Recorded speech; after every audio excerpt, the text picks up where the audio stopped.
Afternoon, guys. I've just passed my first 1,000 miles in Beverly, so that's about 6 days odd of work, and with it I just wanted to give you my thoughts on the first 1,000 miles in a BEV that obviously I've never experienced before. So what I'd like to do is just basically go through some of the things that I really like about this vehicle. They're going to be in no particular order, so I'll just start off with the things I really like about it. The steering, I think, has got to be pretty much at the top of any list. It's absolutely amazingly smooth at very low speeds when you're trying to do like turns and stuff. And out on the open road, whether you're like going through country lanes or on the motorway, it's so well weighted and beautifully precise. It's one of the best features on this vehicle. Another thing I really like about this vehicle, which I've never had before, is Android Auto. Now, it's got some pros and cons.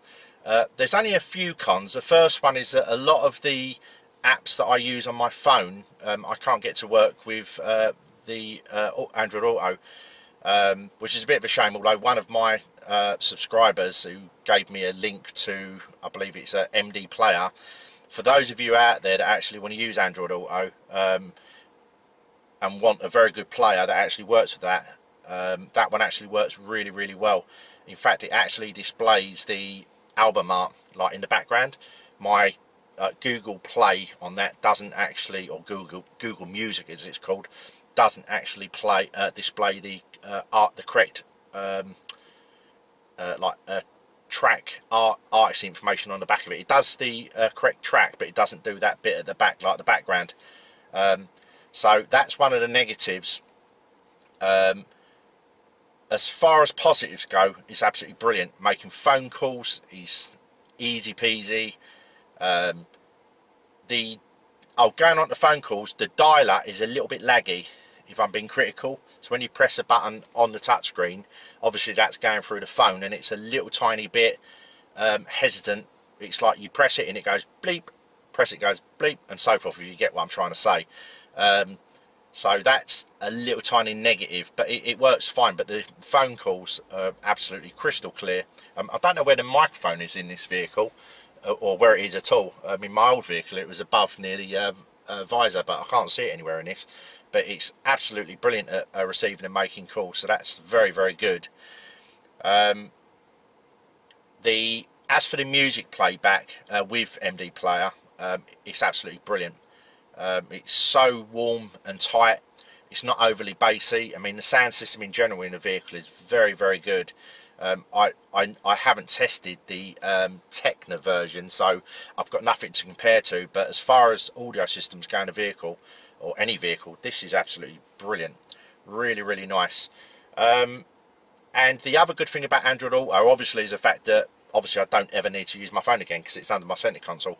As soon as you plug it in, like I plug it in the morning and shove it under there, it connects every time you start the vehicle, so it's really good. You haven't got a, once it's like plug and play, it's plugged in and it works first time every time.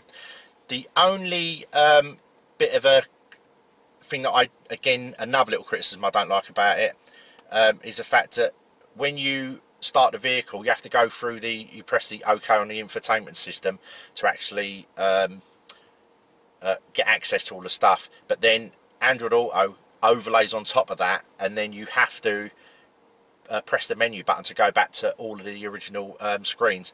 So that's another little minor issue.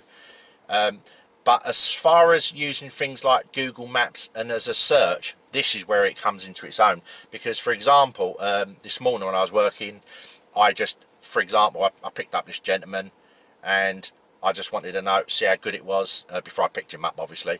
And I just literally, in voice, just actually spoke to the unit, and it not only put up exactly this particular centre where this gentleman was going. I knew where it was, obviously, but it was I just wanted to see how good it was, and I just literally said the name of this place and where it was and what road, and it come up and it put the directions up through Google Maps automatically. One thing I will say about this standard infotainment center regarding the sat nav, because the screen, I don't know if personally, I think they need to update the graphics on not the actual screen. The screen resolution is fine. It's just the graphics seem very, very decade old in terms of like the geographical layout on the screen of where you're going. If you use Android Auto with the Google Maps that's obviously built into your phone, it's ultra modern and it looks really, really sharp. I don't know, maybe it's just a personal thing. I actually prefer Google Maps personally, but obviously your mileage may vary. Yeah, so Android Auto, without blurting on, is brilliant. Really, really good. The other thing that I really love about this vehicle, and I've actually mentioned this before, is the Analogue Speedo, because with it, not only is it very precise, it just gives you a greater sense of speed when you don't need to. By that, what I mean is, it's just like, I don't know, maybe I'm just old school, but when you've been used to dials for decades, it just is so nice having a needle basically going round a dial.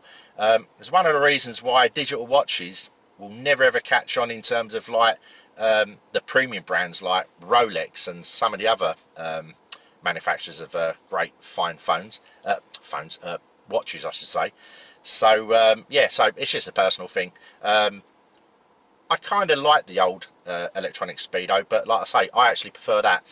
Now that leads me on to the infotainment center in this vehicle, which I think is brilliant. You've got a wealth of information, not just on the standard screen in the center, but also that other screen next to the Speedo, so you can get all the information there. You've got and obviously it's all controlled by the buttons on the steering wheel, so it's very, very easy to use.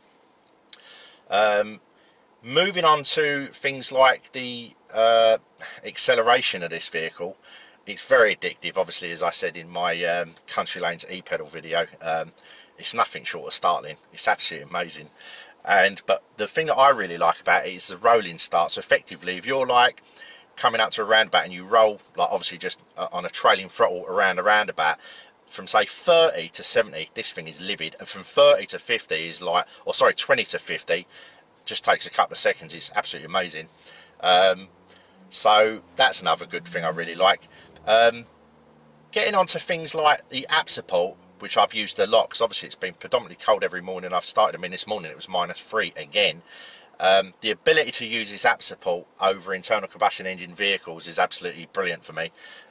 Being that I'm a first time BEV user, that's absolutely amazing. From bed, restart the charging, because obviously I have my timer that finishes about 15 minutes before I actually start, but I re-engage my charging, so I'm not using nothing in the battery obviously, and I'm just using the mains fed to actually obviously I don't know if it tops off the battery or just feeds the heating system, but the fact that you can get into the vehicle toasty and warm.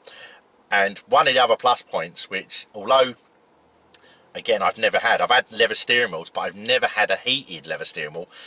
In my old vehicles for years, in the very cold mornings, you get in and you touch the steering wheel and it's so cold. I use like a microfiber cloth, as it's a bit silly, going down the road, because they are bitterly cold. This thing is absolutely amazing. The fact that you can actually get in, and like I say, I don't know why that comes on, but when you have the heating on, it doesn't put the heated seats on unless they're obviously set on, maybe because they're actual physical switches, I don't know, but it puts the heated steering wheel on when I do the climate control from bed, which is another plus point. The e-pedal obviously is, in my opinion, a world beater, and I agree with some of the other people that have actually stated on YouTube that it should be standardised across all BEVs. It's absolutely phenomenal. What can I say? I'm in love with it. I will be doing my second e-pedal video in due course. It's just that I want to show you some slope. We've got a multi-storey car park and I'm going to go up and down it, so I need to get my tripod out and actually show you how good this actually works on slopes. But I say that's all going to come in that video, but just generalising on the e-pedal, which I've already mentioned regarding the engine braking, once you get down to say 75% on the battery, and below is absolutely amazing going into corners. The way it just holds, it's so relaxing to drive with the e-pedal. Going back to them slopes, as you come up, say, to the slope in this car park in the town where I work, if there's a vehicle in front of you, predominantly in my old vehicles, I'd always pull the handbrake up and maybe put it in neutral while you're waiting in traffic. This thing, just leave it nice and easy, low fatigue, zero stress. When you're ready to go, you can just use inch by inch perfection. It just lifts off. There's no like even slight rollback, it just goes. It's absolutely brilliant. E-pedal was absolutely amazing. But as I say, I will do another video on that. And obviously the other thing going hand in hand with the e-pedal is the smoothness of this vehicle. Now I will be honest, my old vehicle had a fantastically smooth gearbox and a beautiful drivetrain, although it's not environmentally friendly saying that. I can't knock it. It was absolutely amazing. But in terms of smoothness, this is like leagues ahead of that, and that was a very, very good vehicle in terms of smoothness. And I like to think I'm a very smooth driver. I actually forward plan a lot, and that's one of the next things that I really like about this vehicle, the fact that if you forward plan, and it kind of encourages you to be even smoother. It's very hard to describe until you've actually driven one of these vehicles with the e-pedal, but it's just, take it from me, it's absolutely amazing. It just, I don't know, when you're, every part of driving that you're doing, whether you're in stop-start traffic or coming up a slip road off a carriageway, it's just so utterly smooth. It's kind of hard to describe, but like I say, basically the bottom line is, if you're a smooth driver, this is a vehicle for you. It'll just make you even better. One of the things that I've really missed for, got to be, oh my god, nearly 15 years, because I had predominantly estates or 7-seaters for years, is having a trough. Now when I say a trough, in the trunk, if you're watching this in another country, obviously in the UK we call it the boot. And the fact that this thing's actually got a lip, a loading lip, is the best thing since sliced bread for me. I tell you the reasons why. Like, say for example, like if you put shopping in the boot, all my other vehicles, when you get to the other end, because obviously you're accelerating, decelerating, everything that's in the back effectively comes up against the back of the hatch. So when you open it up, you have to like look underneath and make sure nothing falls out. Lucky enough, my old vehicle has actually got a lip that I used to, it was where the toolkit was, and just like it had like a storage thing, but it had a little lip, and I used to shove like heavy shopping in there, and then that would hold all the shopping from coming out. But all my other 7-seaters and estates all had nothing, so literally it would just slide out the back. Having a lip, a loading lip, and actually where you can put things in and nothing can come out, is godsend for me. So yeah, that's an absolutely great plus point for me, which is absolutely brilliant. And like I say, the handling on this vehicle, like I said in my e-pedal through the country lanes, the handling on this thing is like point and shoot. It's just so lovely to drive through country lanes. I mean, at the end of a shift, if I've got an airport run, obviously our local airport, Stansted, and if I'm coming through some of the back country lanes and I know I've only got like 12 miles to get back, or 15 miles, and I've got like 28 miles showing, this vehicle is like Dr. Jekyll and Mr. Hyde. It can be the most beautifully serene, smooth experience ever. But on the other side, it can be an absolute like monster when you want it to be. It's just absolutely brilliant. I've never had a vehicle for years that is so not focused in one area. Like for example, if you had a hot hatch, you'll suffer with a stiff suspension, a rorty exhaust note, which obviously some people like, but when you're relaxing, you just want to, like, you know, go with the flow. This vehicle enables you to do that, and then when you want to have fun, you can just go. So I say the handling on this is absolutely brilliant. The damping in particular, in terms of the ride, even over relatively really crashy potholes, is really superbly damped. I can't fault it at all, and I'm absolutely going to be gutted if I go down to 16-inch rims and the ride handling compromise is compromised. I'd like to actually test drive one of the 16-inch rims variants at some time, maybe later on in the summer when there's a lot more widespread to compare the two, because I don't want to lose both benefits of this vehicle is absolutely brilliant. It just rides stunningly good. It really does. And even after, say, of like doing 1,000 miles, it still impresses me, and I think it will do for a long time. That's about it, guys. As I say, that was in no particular order, but there are probably other facets within the vehicle. I mean, the seating is absolutely amazing. You know, as I've said to you a few times, I do like a 9.5 hour shift a day, and the seats are incredibly comfortable. One little criticism with the seats, when you recline the back, because sometimes I like to have little tiny power naps if we're quiet, and because this hasn't got a lumbar support, it feels like there is a lumbar support when you recline it back. And I'm not talking about going completely flat. I mean, even at a certain angle. I mean, I predominantly sleep if I'm having a cat nap, say, like if the seat was like that, probably at that kind of position anyway. So that's not really like an issue. But as I say, if you want to go completely flat, I'm just saying, if you're going to be sleeping in the car, why you'd want to do that is another matter, but you never know.